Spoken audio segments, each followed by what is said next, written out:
ವಾಸುಕಿವನ ಶ್ರೀ ಲಕ್ಷ್ಮೀ ನರಸಿಂಹಸ್ವಾಮಿ ದೇವಸ್ಥಾನದ ಪ್ರತಿಷ್ಠಾಪನೆ. ಐತಿಹಾಸಿಕ ಕ್ಷಣಕ್ಕೆ ಸಾಕ್ಷಿಯಾದ ಶ್ರೀ ಗುರುಮೂರ್ತಿ ಗುರೂಜಿ ಮತ್ತು ಶಿವಾನಂದ ಗುರೂಜಿ. 1405 ವಯಸ್ಸಿನ ಬಾಬಾಜಿಯವರ ಪರಮ ಶಿಷ್ಯ ಶ್ರೀ ಗುರುಮೂರ್ತಿ ಗುರೂಜಿ.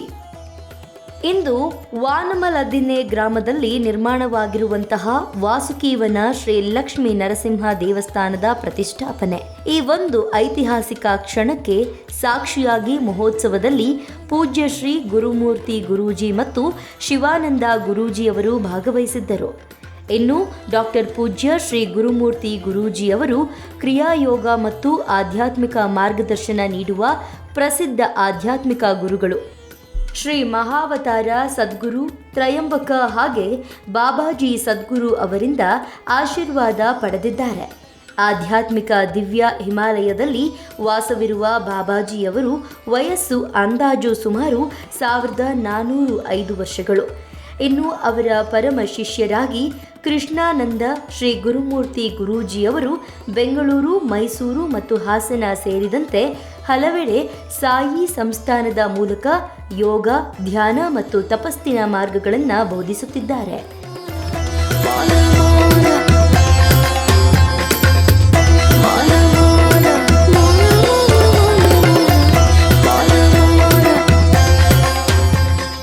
ಲಕ್ಷ್ಮೀ ನರಸಿಂಹಸ್ವಾಮಿಯ ಆರಾಧನೆ ನಮ್ಮ ಸಂಸ್ಕೃತಿಯಲ್ಲಿ ಒಂದು ಶಕ್ತಿಯ ರಕ್ಷಣೆ ಹಾಗೆ ಧರ್ಮದ ಸಂಕೇತ. ವಾಸುಕಿವನ ಎಂಬ ಈ ಪವಿತ್ರ ಸ್ಥಳದಲ್ಲಿ ದೇವಾಲಯ ನಿರ್ಮಾಣ ಆಗಿದೆ. ಆದರೆ ಅದು ಕೇವಲ ಕಟ್ಟಡ ನಿರ್ಮಾಣವಲ್ಲ, ಇದು ಭಕ್ತರ ಮನಗಳಲ್ಲಿ ಭಕ್ತಿಯನ್ನ ಬೆಳಗಿಸುವ ದಿವ್ಯವಾದಂತಹ ಒಂದು ಕೆಲಸ. ಇಲ್ಲಿ ನಡೆಯುವಂತಹ ಪೂಜೆ, ಜಪ, ಧ್ಯಾನಗಳಿಂದ ಈ ಪ್ರದೇಶದಲ್ಲಿ ಆಧ್ಯಾತ್ಮಿಕ ಶಕ್ತಿ ಹೆಚ್ಚಾಗ್ತಿದೆ. ಹಾಗೆ ಗ್ರಾಮೀಣ ಭಾಗದಲ್ಲಿ ಇಂತಹ ದೇವಸ್ಥಾನಗಳು ನಿರ್ಮಾಣವಾಗುವುದು ಸಮಾಜಕ್ಕೆ ಧಾರ್ಮಿಕ ನೆಲೆಯನ್ನು ನೀಡುವಂಥದ್ದು. ಈ ರೀತಿಯಾಗಿ ಪರಮ ಪೂಜ್ಯ ಶ್ರೀ ಗುರುಮೂರ್ತಿ ಗುರೂಜಿಯವರು ವಾಸುಕಿವನ ಶ್ರೀ ಲಕ್ಷ್ಮೀ ನರಸಿಂಹಸ್ವಾಮಿ ದೇವಸ್ಥಾನದ ಪ್ರತಿಷ್ಠಾಪನೆ ಮಹತ್ವವನ್ನು ತಿಳಿಸಿದ್ದಾರೆ. ಜೊತೆಗೆ ಬೆಂಗಳೂರಿನ ಶ್ರೀ ಸಾಯಿ ಸಂಸ್ಥಾನಕ್ಕೂ ಈ ಒಂದು ಕಾರ್ಯಕ್ರಮಕ್ಕೂ ಒಂದು ಅವಿನಾಭಾವ ಸಂಬಂಧ ಇದೆ. ಅದು ಸಾಯಿ ಸಂಸ್ಥಾನ ಯಾವಾಗಲೂ ಧರ್ಮ, ಸೇವೆ ಮತ್ತು ಭಕ್ತಿ ಎನ್ನುವಂತಹ 3 ಮಾರ್ಗಗಳಲ್ಲಿ ನಡೆಯುತ್ತದೆ. ಹಾಗೆ ದೇವಾಲಯ ನಿರ್ಮಾಣ, ಪ್ರತಿಷ್ಠಾಪನೆ, ಅನ್ನದಾನ, ಭಕ್ತರ ಸೇವೆ ಇವೆಲ್ಲವೂ ಸಹ ನಮ್ಮ ಧ್ಯೇಯ. ವಾಸುಕಿವನ ನರಸಿಂಹ ಸ್ವಾಮಿ ದೇವಸ್ಥಾನವೂ ಸಹ ಅದೇ ರೀತಿಯ ಒಂದು ಸೇವಾ ಮನೋಭಾವದಿಂದ ನಿರ್ಮಾಣ ಆಗಿದೆ. ಇಲ್ಲಿ ನಾವು ಸದಾ ನೆನಪು ಮಾಡಿಕೊಳ್ಬೇಕಾಗಿರೋದು ನಮ್ದಿಗಂ ಮಂಜುಳಾ ಮತ್ತು ನಮ್ದಿಗಂ ಗುರುಮೂರ್ತಿ ಅವರ ಸಮರ್ಪಣೆ ಅನ್ನೋದನ್ನು ಹೇಳ್ತಾ, ಪೂಜ್ಯ ಶ್ರೀ ಗುರುಮೂರ್ತಿ ಗುರೂಜಿಯವರು ತಮ್ಮ ಭಕ್ತರಿಗೆ ಹಾಗೆ ಶ್ರೀ ಲಕ್ಷ್ಮೀ ನರಸಿಂಹಸ್ವಾಮಿ ಭಕ್ತರಿಗೆ ಒಂದು ವಿಶೇಷ ಸಂದೇಶವನ್ನು ಕೂಡ ನೀಡಿದ್ದಾರೆ.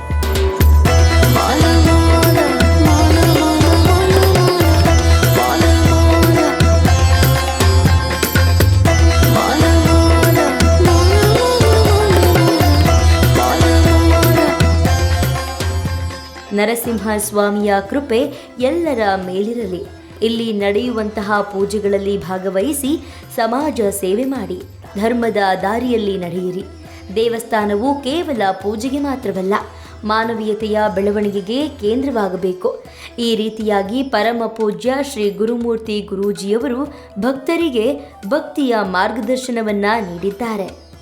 ಇನ್ನು ಪೂಜ್ಯ ಶ್ರೀ ಗುರುಮೂರ್ತಿ ಗುರೂಜಿಯವರ ಜೊತೆಗೆ ಶಿವಾನಂದ ಗುರೂಜಿಯವರು ಸಹ ವಾಸುಕಿವನ ಶ್ರೀ ಲಕ್ಷ್ಮೀ ನರಸಿಂಹಸ್ವಾಮಿ ದೇವಸ್ಥಾನದ ಪ್ರತಿಷ್ಠಾಪನೆಯಲ್ಲಿ ಭಾಗವಹಿಸಿ ಅವರ ಅನುಭವವನ್ನು ಸಹ ಹಂಚಿಕೊಂಡಿದ್ದಾರೆ. ಶಿವಾನಂದ ಗುರೂಜಿಯವರ ಪ್ರಕಾರ ಇದು ಒಂದು ದೈವಿ ಅನುಭವ.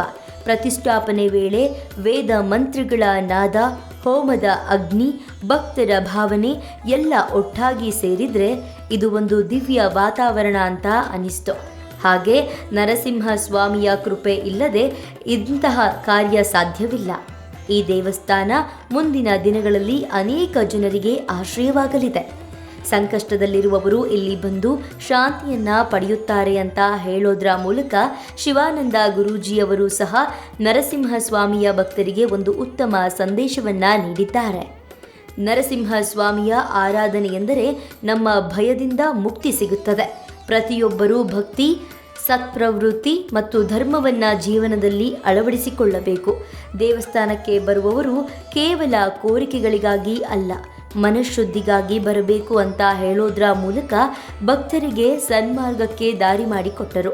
ವಾನಮಲದಿನ್ನೆ ಗ್ರಾಮದಲ್ಲಿ ನಡೆದಂತಹ ವಾಸುಕಿನ ಶ್ರೀ ಲಕ್ಷ್ಮೀ ನರಸಿಂಹ ಸ್ವಾಮಿ ದೇವಸ್ಥಾನದ ಪ್ರತಿಷ್ಠಾಪನೆ ಕಾರ್ಯಕ್ರಮ ಭಕ್ತಿ, ಸಂಸ್ಕೃತಿ ಮತ್ತು ಆಧ್ಯಾತ್ಮಿಕತೆಯ ಒಂದು ಅದ್ಭುತ ಸಂಯೋಜನೆ ಅಂತ ಹೇಳಬಹುದು. ಪೂಜ್ಯ ಶ್ರೀ ಗುರುಮೂರ್ತಿ ಗುರೂಜಿ ಮತ್ತು ಶಿವಾನಂದ ಗುರುಗಳ ಆಶೀರ್ವಾದದೊಂದಿಗೆ ಈ ದೇವಸ್ಥಾನ ಭಕ್ತರ ಜೀವನದಲ್ಲಿ ಬೆಳಕಾಗಲಿ ಅನ್ನೋದು ಕೂಡ ನಮ್ಮ ಆಶಯ.